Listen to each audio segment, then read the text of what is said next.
ರಾಜಧಾನಿಯಲ್ಲಿ ಕೊರೋನಾ ರಣಕೇಕೆ ಕಳೆದ 4 ದಿನಗಳಿಂದ ಪ್ರತಿನಿತ್ಯ 500+ ಕೇಸ್ಗಳು ದಾಖಲಾಗ್ತಾ ಇದೆ. ನಿಮಗೂ ಕೂಡ ಗೊತ್ತಿದೆ, ಸಮುದಾಯ ಸೋಂಕಿನ ಸ್ಫೋಟ ಪಕ್ಕಾನ ಅನ್ನುವ ಪ್ರಶ್ನೆ ಈಗ ಎದ್ದಿರುವಂತದ್ದು. ಸಮುದಾಯಕ್ಕೆ ಹರಡಿ ಆಗಿದೆಯಾ ಅನ್ನುವ ಪ್ರಶ್ನೆನೂ ಕೂಡ ಸಹಜವಾಗಿ ಕಾಡ್ತಾ ಇದೆ ಜನರನ್ನ. ಯಾವ ಸಂಪರ್ಕವೂ ಇಲ್ಲದಿದ್ರೂ ಸೋಂಕು ತಗುಲ್ತಾ ಇದೆ. ಟ್ರಾವೆಲ್ ಹಿಸ್ಟರಿನೇ ಇಲ್ಲ. ಇತ್ತೀಚಿನ ಹೆಲ್ತ್ ಬುಲೆಟಿನ್ಗಳಲ್ಲಿ ನೀವು ಕೂಡ ನೋಡ್ತಾ ಇದ್ದೀರಾ. ಸಮುದಾಯದಲ್ಲಿ ಕೊರೋನಾ ಮಹಾ ಆತಂಕ ಎದುರಾಗಿರುವಂತದ್ದು. ತಜ್ಞರಿಂದಲೂ ಕೂಡ ರಾಜಧಾನಿ ಬಗ್ಗೆ ಇದೇ ಆತಂಕವನ್ನ ವ್ಯಕ್ತಪಡಿಸಲಾಗ್ತಾ ಇದೆ. ನ್ಯೂಸ್ 18 ಜೊತೆ ಡಾಕ್ಟರ್ ಭುಜಂಗ ಶೆಟ್ಟಿ ಎಕ್ಸ್ಕ್ಲೂಸಿವ್ ಆಗಿ ಮಾತನಾಡಿದ್ದಾರೆ. ಜನ ಜಾಗೃತರಾಗಬೇಕು ಎಂಬ ಸಂದೇಶವನ್ನ ಕೊಟ್ಟಿದ್ದಾರೆ. ಜನರಿಗೆ ಎಚ್ಚರಿಕೆಯ ಸಂದೇಶವನ್ನ ಕೊಟ್ಟಿದ್ದಾರೆ ಡಾಕ್ಟರ್ ಭುಜಂಗ ಶೆಟ್ಟಿ ಅವರು. ಜ್ವರ ಕೆಮ್ಮು ಬಂದಾಗ ಟೆಸ್ಟ್ ಅತ್ಯಗತ್ಯವಾಗಿದೆ.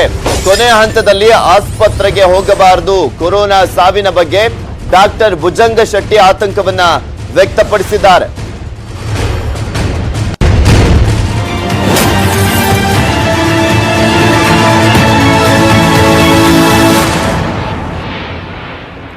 ತಜ್ಞರ ಆತಂಕಕ್ಕೂ ಇದೇ ಒಂದು ಪ್ರಬಲ ಕಾರಣ. ಬೆಂಗಳೂರಿಗೆ ಕಾದಿದೆಯಂತೆ ಕೊರೋನಾ ಸಂಕಷ್ಟ. ಜುಲೈ ಅಂತ್ಯಕ್ಕೆ 30 ರಿಂದ 40 ಸಾವಿರ ಜನಕ್ಕೆ ಸೋಂಕು ತಗುಲುವಂತ ಸಾಧ್ಯತೆ ಇದೆಯಂತೆ.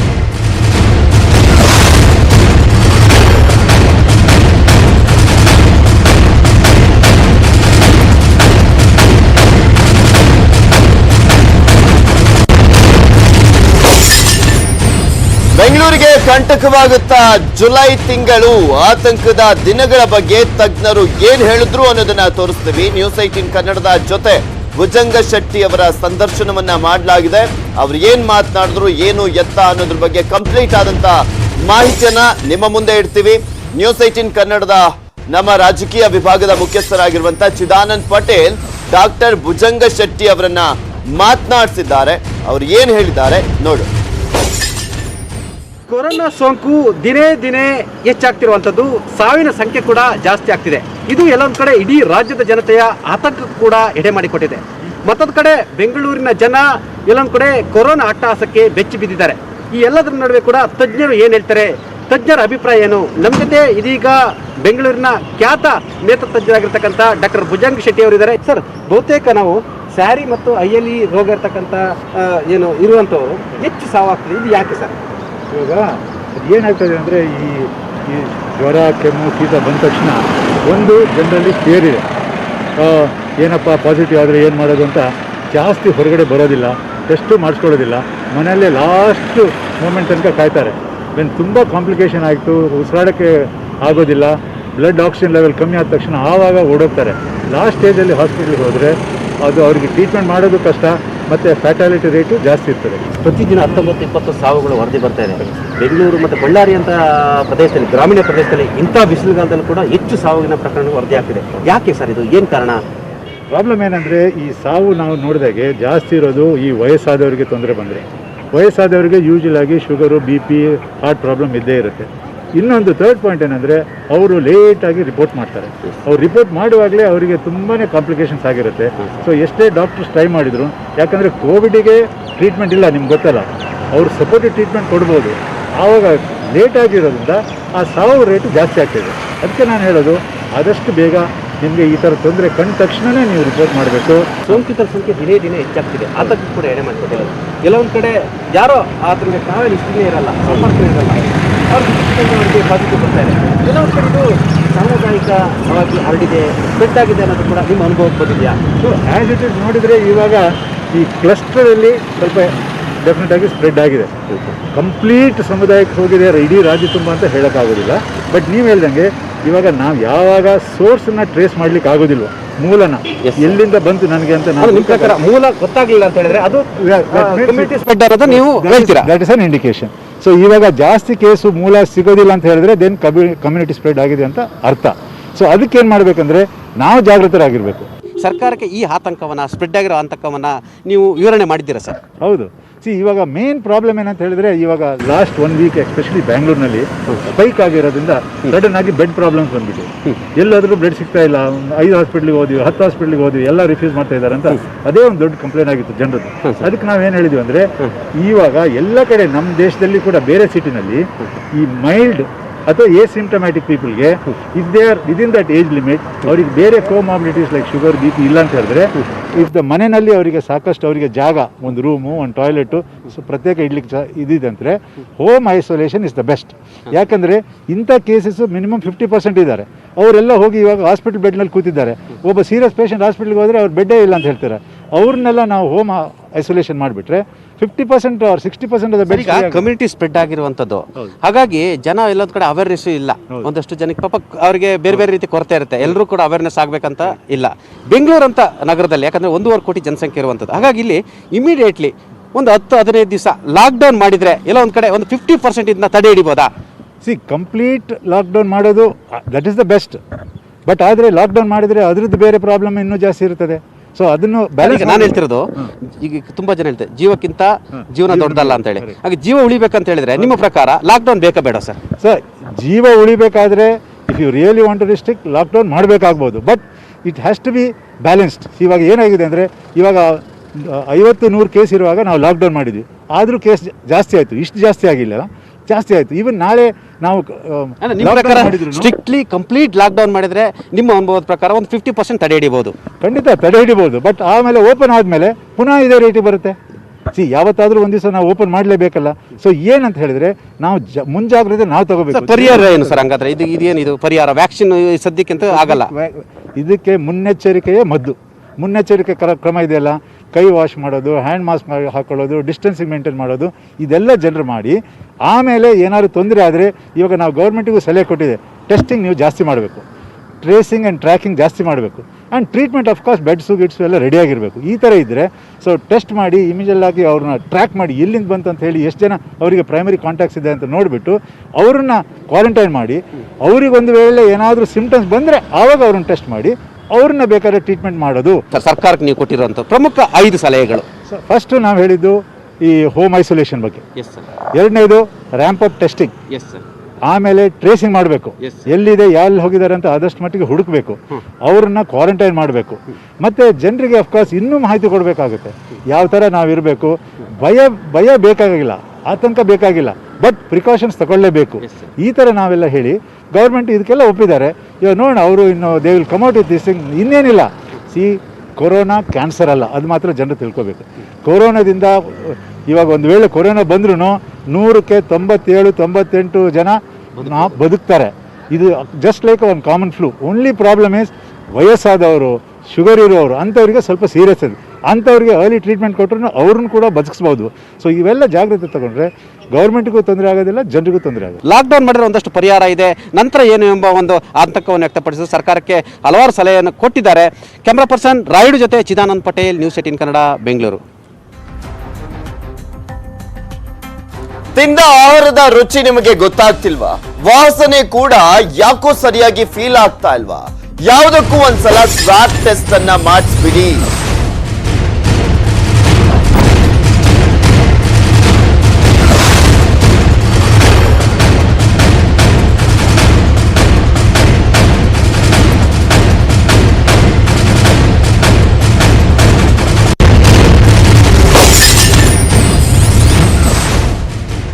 ಯಾವ ಸಿಂಪ್ಟಮ್ಸ್ ಇದ್ರೂ ಈಗೆಲ್ಲೋ ಒಂದ್ ಕಡೆ ಕೊರೋನಾ ಅಡ್ಕಾಯಿಸ್ಕೊಳ್ಳೋ ರೀತಿನೇ ಕಾಣಿಸ್ತಾ ಇದೆ. ಹೊಸ ಲಕ್ಷಣಗಳ ಜೊತೆಗೆ ಕೊರೋನಾ ಅಟ್ಟಹಾಸವನ್ನ ಮೆರಿತಾ ಇರುವಂತದ್ದು. ಜ್ವರ, ಕೆಮ್ಮು, ಶೀತ, ನೆಗಡಿ, ಉಸಿರಾಟದ ಸಮಸ್ಯೆ ಅಲ್ಲ.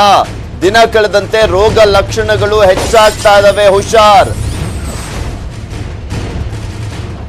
ಕೊರೋನಾ ಸೋಂಕಿಗೆ ಲಕ್ಷಣಗಳು ಯಾವ್ಯಾವುದು ಅನ್ನೋದು ಒಂದು ಪ್ರಶ್ನೆ. ಈಗೆಲ್ಲರಿಗೂ ತಿಳಿದಿರೋ ಹಾಗೆ ಜ್ವರ, ಕೆಮ್ಮು, ಶೀತ, ನೆಗಡಿ, ಉಸಿರಾಟದ ಸಮಸ್ಯೆ ಈ ಥರದ್ದು ಮೊದಲಿಂದ ಕೂಡ ಎಲ್ಲರಿಗೂ ಗೊತ್ತಿರತಕ್ಕಂತಹ ಒಂದು ಸಂಗತಿ. ಈಗ ರುಚಿ ಗೊತ್ತಾಗದಲ್ಲೇ ಇರೋದು, ವಾಸನೆ ಗೊತ್ತಾಗದಲ್ಲೇ ಇರೋದು, ವೀಕ್ನೆಸ್ ಥರ ಆಗೋದು, ಮಸಲ್ ಪೇನು ಮತ್ತು ಚಳಿ ಬರೋ ಹಾಗಾಗೋದು, ಇದನ್ನು ಕೂಡ ಸೆಂಟರ್ಸ್ ಫಾರ್ ಡಿಸೀಸ್ ಕ್ಲಾಸಿಫಿಕೇಶನ್ ಅವರು ಆ್ಯಡ್ ಮಾಡಿದ್ದಾರೆ ಅವರ ಲಕ್ಷಣಗಳ ಪಟ್ಟಿಗೆ. ಭಾರತ ಸರ್ಕಾರದಲ್ಲಿ ರುಚಿ ಗೊತ್ತಾಗದಲ್ಲೇ ಇರೋದು ಮತ್ತು ವಾಸನೆ ಗೊತ್ತಾಗದಲ್ಲೇ ಇರೋದು ಕೂಡ ಆಗಲೇ ಲಕ್ಷಣಗಳಿಗೆ ಸೇರಿಸಿದ್ದಾರೆ. ಕೊರೋನಾ ಸೋಂಕಿಗೆ ಲಕ್ಷಣಗಳು ಯಾವ್ಯಾವುದು ಅನ್ನೋದು ಒಂದು ಪ್ರಶ್ನೆ.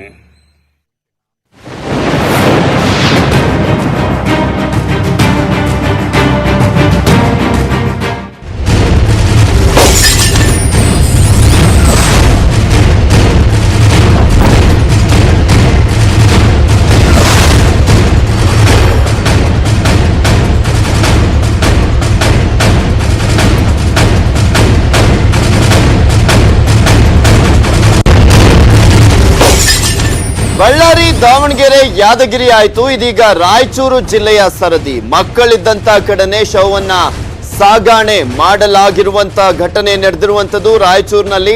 ರಾಯಚೂರಿನ ಸರದಿಯನ್ನ ಗಮನಿಸ್ತಾ ಇದ್ದೀರಾ, ತೋರಿಸ್ತಾನೇ ಇದೀವಿ ಪ್ರತಿನಿತ್ಯ. ಈ ರೀತಿಯಾಗಿ ಮಾಡಬಾರ್ದಿತ್ತು ಅನ್ನುವಾಗಲೇ ಬೇರೆ ಬೇರೆ ಜಿಲ್ಲೆಗಳಲ್ಲೂ ಕೂಡ ಅದೇ ರೀತಿಯಾದಂತ ಘಟನೆಗಳು ನಡೆದಿರುವಂತ ದೃಶ್ಯಗಳು ತಡವಾಗಿ ಬೆಳಕಿಗೆ ಬರ್ತಾ ಇದಾವೆ. ರಾಯಚೂರಿನಲ್ಲಿ ಕೊರೋನಾ ಶಂಕಿತ ಸಾವನ್ನಪ್ಪಿರುವಂತದ್ದು, ಅನಾರೋಗ್ಯದಿಂದ ಬಳಲ್ತಾ ಇದ್ದಂತ ಯುವಕ ಸಾವನ್ನಪ್ಪಿದ್ದಾನೆ. ಮಕ್ಕಳು ಆಡ್ತಾ ಇದ್ದಂತ ಕಡೆಯಿಂದಲೇ ಶವವನ್ನ ಸಾಗಾಣೆ ಮಾಡಲಾಗಿದೆ. ಗಂಟಲು ದ್ರವದ ವರದಿ ಬಗ್ಗೆ ಟೆನ್ಷನ್ ಈಗ ಮನೆ ಮಾಡಿರುವಂತದ್ದು ಅಲ್ಲಿ ರಾಯಚೂರಿನ LBS ನಗರದಲ್ಲಿ ನಡೆದಿರುವಂತಹ ಘಟನೆ. ಸಾವಿನ ನಂತರ ಗಂಟಲು ದ್ರವ ಪರೀಕ್ಷೆಗೆ ರವಾನೆ ಮಾಡಲಾಗಿದೆ. ಗಂಟಲು ದ್ರವದ ವರದಿ ಬಗ್ಗೆ ಟೆನ್ಷನ್ ಮನೆ ಮಾಡಿದೆ ಅಲ್ಲಿ, ಏನಾಗುತ್ತೋ ಏನೋ ಅಂತ. ಈ ಟೆನ್ಷನ್ ನಡುವೆ ಅಲ್ಲಿ ಶವವನ್ನ ಅಲ್ಲಿ ಮಕ್ಕಳು ಆಡುವಂತ ಸಂದರ್ಭದಲ್ಲಿ ಆ ಜಾಗದಲ್ಲೇ ತಗೊಂಡು ಹೋಗಿದ್ದಾರೆ ಅನ್ನುವ ಆರೋಪ ಈಗ ಕೇಳಿ ಬಂದಿದೆ.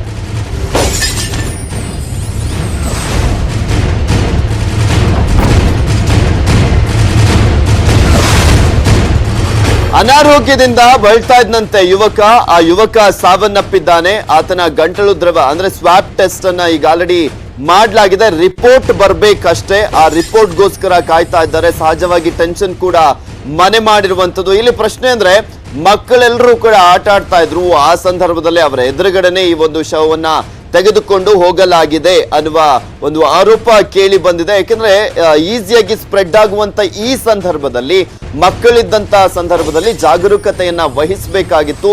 ಆದ್ರೆ ಅದನ್ನ ಮಾಡಿಲ್ಲ ಅನ್ನುವ ಆರೋಪ ಕೇಳಿ ಬರ್ತಾ ಇದೆ.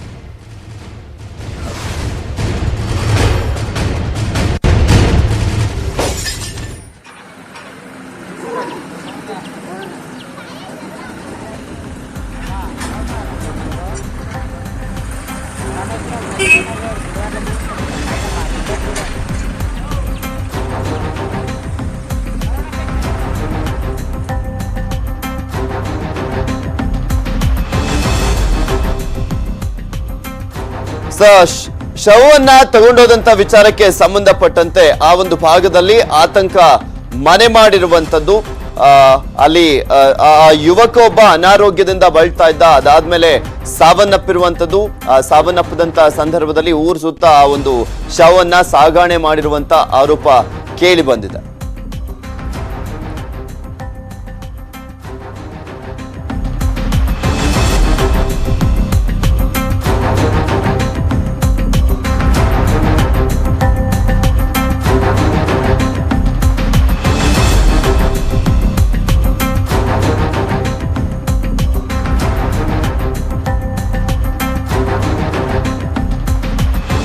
ನಿಮಗೆ ತೋರಿಸ್ತಾ ಇದೀವಿ ದೃಶ್ಯಾವಳಿಗಳಲ್ಲಿ, ಗಮನಿಸ್ತಾ ಇದ್ದೀರಾ. ಮಕ್ಕಳಿದ್ದಾರೆ, ಚಿಕ್ಕ ಪುಟ್ಟ ಮಕ್ಕಳಿದ್ದಾರೆ. ಆತನ ರಿಪೋರ್ಟ್ ಇನ್ನು ಬಾಕಿ ಇರುವಂತದ್ದು, ಬಂದಿಲ್ಲ, ಇನ್ನು ಬರಬೇಕಾಗಿದೆ.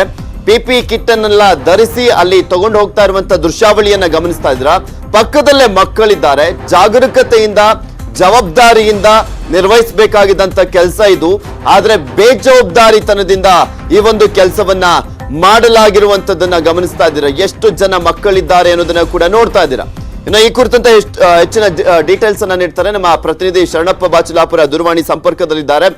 ಶರಣಪ್ಪ, ನೋಡ್ತಾ ಇದೀವಿ, ದಿನ ತೋರಿಸ್ತಾನೆ ಇದೀವಿ ಯಾವ ರೀತಿಯಾಗಿ ಬೇಜವಾಬ್ದಾರಿಯಿಂದ ವರ್ತಿಸ್ತಾ ಇದ್ದಾರೆ, ನಿರ್ಲಕ್ಷ್ಯವನ್ನ ತೋರಿಸ್ತಾ ಇದ್ದಾರೆ ಅಂತ. ಮತ್ತೆ ಅದೇ ರೀತಿಯಾದಂತ ಘಟನೆಗಳು ಮರುಕಳಿಸ್ತಾನೆ ಇದಾವೆ. ಏನ್ ಹೇಳೋದು ಅಂತ, ಏನು ಈ ಘಟನೆ ವಿಚಾರಕ್ಕೆ ಸಂಬಂಧಪಟ್ಟಂತ ಹೆಚ್ಚಿನ ಅಪ್ಡೇಟ್ಸ್ ಏನ್ ಲಭ್ಯವಾಗ್ತಾ ಇದೆ? ಪೃಥ್ವಿ, ಏನಂತೇಳಿ ಇದು ನಿನ್ನೆ ನಡೆದಿರೋ ಘಟನೆ. ಸುಮಾರು ದಿನಗಳಿಂದ ಒಬ್ಬ ಯುವಕ, 25 ವರ್ಷದ ಯುವಕ ಅನಾರೋಗ್ಯದ ಪೀಡಿತಾಗಿದ್ದ ಮತ್ತು ಅತ್ಯಂತ ಆಗಲೇ ಒಂದೆರಡು ಕಡೆ ಅವನು ಬೇರೆ ಕಡೆ ಹೋಗಿ ಟೆಸ್ಟ್ ಮಾಡಿಸಲು ಹೋಗಿದ್ದ. ಆದ್ರೆ ಟೆಸ್ಟ್ ಮಾಡಿಸಿದ್ದು ವಾಪಸ್ ಬಂದಿದ್ದು. ನಿನ್ನೆ ಮುಂಜಾನೆ ಆ ವ್ಯಕ್ತಿ ಯುವಕ ಸಾವನ್ನಪ್ಪಿದ ನಂತರ ಆತನಿಗೆ ಒಂದು ಅನುಮಾನ ಇತ್ತು.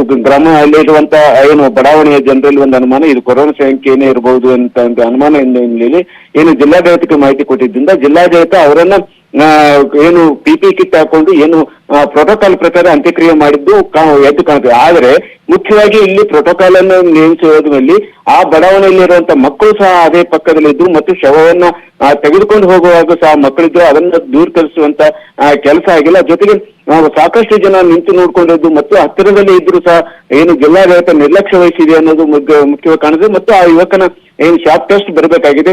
ಶಾಪ್ ಟೆಸ್ಟ್ ಬಂದಾಗ ಅದು ಕೊರೋನಾ ಸಾವು ಅಥವಾ ಕೊರೋನಾ ಬೇರೆ ಕಾರಣದ ಸಾವು ಅನ್ನೋದು ನಿಖರವಾಗಿ ಗೊತ್ತಾಗುತ್ತೆ. ಆದ್ರೆ ಆ ಮೊದಲೇ ಆತನನ್ನ ಏನು PP ಕಿಟ್ ಹಾಕೊಂಡು ಅಥವಾ ಅಂತ್ಯಕ್ರಿಯೆ ಮಾಡುವಂತೆ ಹೇಳಿದಲ್ಲಿ ಏನು ಪ್ರೋಟೋಕಾಲ್ ಆಗ್ತಲ್ಲ, ಆ ಪ್ರೋಟೋಕಾಲ್ ಸಂದರ್ಭದಲ್ಲಿ ಮುಂಜಾಗ್ರತೆ ವಹಿಸಬೇಕಾಗಿದ್ದು ಇಲ್ಲಿ ಜಿಲ್ಲಾಡಳಿತ ನಿರ್ಲಕ್ಷ್ಯ ವಹಿಸಿದಿರೋದಕ್ಕೂ ಸ್ಪಷ್ಟವಾಗಿ ಕಾಣ್ತಾ ಇದೆ. ಮತ್ತು ಜೊತೆಗೆ ಆ ಬಡಾವಣೆಯ ಜನಕ್ಕೆ ಒಂದಿಷ್ಟು ಆತಂಕನೂ ಇದೆ, ಮುಂದೆ ಏನಾಗುತ್ತೆ ಏನು ಅಂತ. ಹಲೋ, ಯಾವಾಗ ಆಗಿದ್ದು ಘಟನೆ?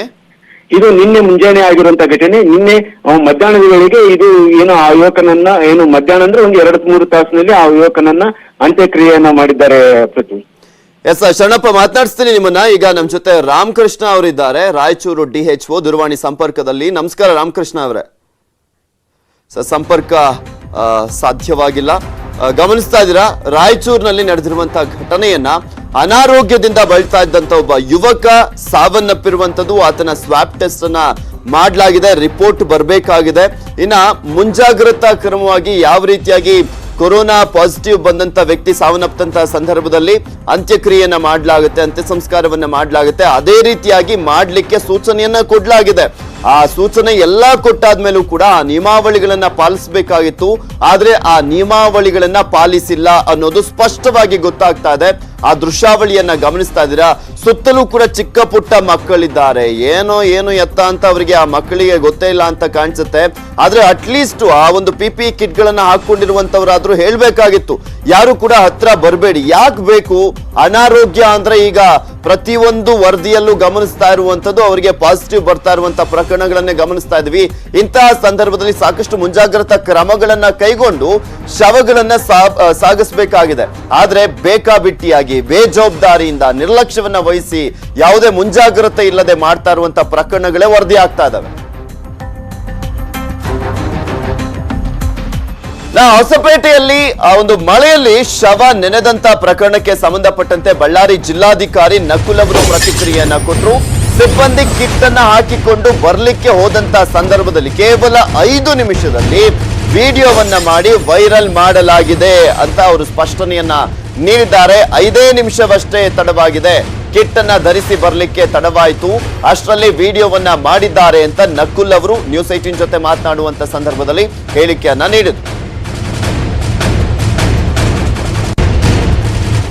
ಬಳ್ಳಾರಿಯ ಹೊಸಪೇಟೆಯಲ್ಲಿ ಒಂದು ಘಟನೆ ನಡೆದಿದೆ ಸರ್, ನಿಮ್ಗೆ ಮೋಸ್ಟ್ ಪ್ರಾಬಬ್ಲಿ ಗೊತ್ತಾಗಿರ್ಬೋದು ಅಂತ ಅನ್ಸುತ್ತೆ. ಗಮನದಲ್ಲಿದೆ ಸರ್, ಅಲ್ಲಿ ಒಂದು ಶವವನ್ನ ಬಿಸಾಕಿ ಮಳೆಯಲ್ಲಿ ಹೇಗ್ ಬೇಕಾಗಿ ಬಿಸಾಕ್ಬಿಟ್ಟು ಹೋಗಿರುವಂತದ್ದು ನನಗೂ ಕೂಡ ಗಮನಕ್ಕೆ ಬಂದಿದೆ. ಸಾರಿ ಡೆತ್ ಆದಾಗ ಬೈ ಪ್ರೋಟೋಕಾಲ್ PPE ಹಾಕೊಂಡು ಅದನ್ನ ಆಸ್ ಇಫ್ ಪಾಸಿಟಿವ್ ಅಂತ ಯಾವ ರೀತಿ ಪ್ರೊಟೆಕ್ಷನ್ ತಗೊಳ್ತಾರೆ ಅದನ್ನ ಮಾಡ್ಬೇಕಾಗತ್ತೆ. ನಮ್ಮ staff not more than 5 minutes PPE ಹಾಕೊಳ್ಳಿಕ್ಕೆ ಹೋಗಿದ್ದಾರೆ. 5 minutes ಒಳಗಡೆ ಹೋಗಿದ್ದಾರೆ. ಎರಡನೇದು ಮಾರ್ಚರಿಯಲ್ಲಿ ಒಂದೇ ಬಾಡಿ ಇಡ್ಲಿಕ್ಕೆ ಆಗತ್ತೆ. ಅಲ್ಲಿ ಹ್ಯಾಂಗಿಂಗ್ ಡೆತ್ ಇದ್ದ ಕೇಸು, ಮೆಡಿಕೋ ಲೀಗಲ್ ಕೇಸಸ್ ನಡೀತಾ ಇತ್ತು, ಬಾಡಿ ಅಲ್ಲಿತ್ತು. ಇದು 2ನೇ ಡೆತ್ ಆಗಿದ್ರಿಂದ ಅವರು PPE ಹಾಕೊಂಡು ಬರ್ಲಿಕ್ಕೆ ಹೋಗಿರುವ 5 minutes ಅಷ್ಟೇ ಅದು. So we have to appreciate that the doctors are also human being. ಅವರು ಕೂಡ ಪಾಪ ಅವರು PPE ಹಾಕೊಂಡ್ ಬರೋಷ್ಟರಲ್ಲಿ ವಿಡಿಯೋ ಮಾಡಿ ಅದನ್ನ ವೈರಲ್ ಮಾಡ್ಲಿಕ್ಕೆ ಪ್ರಯತ್ನ ಮಾಡಿರೋದು ಇಸ್ ವೆರಿ ವೆರಿ ಸ್ಯಾಡ್. ಅಲ್ಲ ಸರ್, ಇದು PPE ಕಿಟ್ ಹಾಕೊಳ್ದಲ್ಲೇ ಆ ಬಾಡಿಯನ್ನ ಹೊರಗೆ ತಗೊಂಡ್ಬಂದಿದ್ರ sir? Please understand, SARI brought death case ಆಗುತ್ತೆ. ಸಾರಿ ಕೇಸ್ ಅಲ್ಲಿ ಬಂದಿದ ತಕ್ಷಣ ಸಾರಿ ಕೇಸು ಕೋವಿಡ್ ಅಲ್ಲ, severe acute respiratory infection. This is a normal case when regular ಆಗಿ ಬೇರೆ ಬೇರೆ ಕಾಯಿಲೆಗಳಿಂದ ಬ್ರೆತ್ಲೆಸ್ನೆಸ್ ಆಗಿ ಡೆತ್ ಆಗುವ ಸಾಧ್ಯತೆ ಇರುತ್ತೆ. ಓಕೆ, ಮತ್ತಷ್ಟು ಸುದ್ದಿಯನ್ನ ನಿಮ್ಮ ಮುಂದೆ ಇಡ್ತೀನಿ, ಆದ್ರೆ ಅದಕ್ಕೂ ಮುಂಚೆ ಒಂದು ಸ್ಮಾಲ್ ಬ್ರೇಕ್. ಸೋಂಕಿತರೊಬ್ರು ಸಾವನ್ನಪ್ಪಿದಂತ ಸಂದರ್ಭದಲ್ಲಿ ಅಂತ್ಯ ಸಂಸ್ಕಾರವನ್ನ ಮಾಡಲಾಯಿತು ಅನ್ನೋದನ್ನ ಗಮನಿಸ್ತಾ ಇದ್ರಿ. JCBಯಲ್ಲಿ ಸೋಂಕಿತರ ಅಂತ್ಯ ಸಂಸ್ಕಾರ ಪ್ರಕರಣಕ್ಕೆ ಸಂಬಂಧಪಟ್ಟಂತೆ ಜಿಲ್ಲಾಧಿಕಾರಿಗಳಿಂದ ಚನ್ನಗಿರಿಯ ಅಧಿಕಾರಿಗಳಿಗೆ ಕಾರಣವನ್ನ ಕೇಳಿ ನೋಟಿಸ್ ಅನ್ನ ಹೊರಡಿಸಲಾಗಿದೆ. ದಾವಣಗೆರೆ ಜಿಲ್ಲಾಧಿಕಾರಿ ಮಹಾಂತೇಶ್ ಬೀಳಗಿಯಿಂದ ನೋಟಿಸ್ ಅನ್ನ ಜಾರಿ ಮಾಡಲಾಗಿದೆ. ಚನ್ನಗಿರಿಯ ತಹಶೀಲ್ದಾರ್, ಆರೋಗ್ಯ ಇಲಾಖೆ ಅಧಿಕಾರಿಗಳು ಸೇರಿದಂತೆ ಒಟ್ಟು 5 ಅಧಿಕಾರಿಗಳಿಗೆ ನೋಟಿಸ್ ಅನ್ನ ಜಾರಿ ಮಾಡಲಾಗಿದೆ.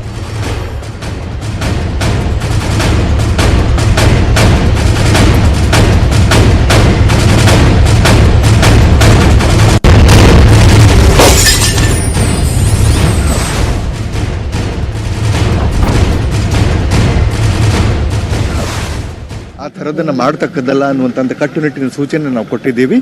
ನಮ್ಮ ಜಿಲ್ಲೆಯಲ್ಲಿ ಆದಂತಹ ಎಲ್ಲ ಮರಣಗಳಲ್ಲಿ ಸಂಪೂರ್ಣ ಪ್ರೋಟೋಕಾಲ್ ಫಾಲೋ ಮಾಡಿದ್ದೀವಿ. ಅದೇನಾದರೂ ಲೋಪ ಆಗಿದ್ರೆ ಅವ್ರಿಗೆ ನಾವು ಸರಿಪಡಿಸ್ತೀವಿ. ಈ ಥರದನ್ನ ಆಗ್ಲೂ ಬಿಡಲ್ಲ. ಆ ಥರದನ್ನ ಮಾಡ್ತಕ್ಕದ್ದಲ್ಲ ಅನ್ನುವಂಥ ಕಟ್ಟುನಿಟ್ಟಿನ ಸೂಚನೆ ನಾವು ಕೊಟ್ಟಿದ್ದೀವಿ. ನಮ್ಮ ಜಿಲ್ಲೆಯಲ್ಲಿ ಆದಂತಹ ಎಲ್ಲ ಮರಣಗಳಲ್ಲಿ ಸಂಪೂರ್ಣ ಪ್ರೋಟೋಕಾಲ್ ಫಾಲೋ ಮಾಡಿದ್ದೀವಿ. ಅದೇನಾದರೂ ಲೋಪ ಆಗಿದ್ರೆ ಅವ್ರಿಗೆ ನಾವು ಸರಿಪಡಿಸ್ತೀವಿ. ಈ ಥರದನ್ನ ಆಗ್ಲೂ ಬಿಡಲ್ಲ. ಆ ಥರದನ್ನ ಮಾಡ್ತಕ್ಕದ್ದಲ್ಲ ಅನ್ನುವಂಥ ಕಟ್ಟುನಿಟ್ಟಿನ ಸೂಚನೆ ನಾವು ಕೊಟ್ಟಿದ್ದೀವಿ. ನಮ್ಮ ಜಿಲ್ಲೆಯಲ್ಲಿ ಆದಂತಹ ಎಲ್ಲ ಮರಣಗಳಲ್ಲಿ ಸಂಪೂರ್ಣ ಪ್ರೋಟೋಕಾಲ್ ಫಾಲೋ ಮಾಡಿದ್ದೀವಿ. ಅದೇನಾದರೂ ಲೋಪ ಆಗಿದ್ರೆ ಅವ್ರಿಗೆ ನಾವು ಸರಿಪಡಿಸ್ತೀವಿ. ಈ ಥರದನ್ನ ಆಗ್ಲೂ ಬಿಡಲ್ಲ. ಆ ಥರದನ್ನ ಮಾಡ್ತಕ್ಕದ್ದಲ್ಲ ಅನ್ನುವಂಥ ಕಟ್ಟುನಿಟ್ಟಿನ ಸೂಚನೆ. ಸೊ ಈಗ ಆಲ್ರೆಡಿ ಮಹಂತೇಶ್ ಬೀಳಗಿ ಅವರು ಜಿಲ್ಲಾಧಿಕಾರಿಗಳು ಈ ಒಂದು ಘಟನೆಗೆ ಕಾರಣಕರ್ತರಾದಂತವರಿಗೆ ನೋಟಿಸ್ ಅನ್ನ ಜಾರಿ ಮಾಡಿದ್ದಾರೆ. ಅಲ್ಲಿ ಪ್ರಮುಖವಾಗಿ 5 ಅಧಿಕಾರಿಗಳಿಗೆ ನೋಟಿಸ್ ಅನ್ನ ಜಾರಿ ಮಾಡಿರುವಂತದ್ದು, ಕಾರಣವನ್ನ ಕೇಳಿ ನೋಟಿಸ್ ಅನ್ನ ಕೊಟ್ಟಿದ್ದಾರೆ. ಅದಕ್ಕೆ ಉತ್ತರವನ್ನ ಕೊಡಬೇಕಾಗಿದೆ ಅಧಿಕಾರಿಗಳು. ಇವಿಷ್ಟೀವರೆಗಿನ ಸುದ್ದಿ. ನಾನು ಪೃಥ್ವಿರಾಜ್ ಹಾರ್ನಳ್ಳಿ. ನೋಡ್ತಾರೆ ನ್ಯೂಸ್ 18 ಕನ್ನಡ. ಜಾಲ ನಮ್ಮದು, ಬಲ ನಿಮ್ಮದು.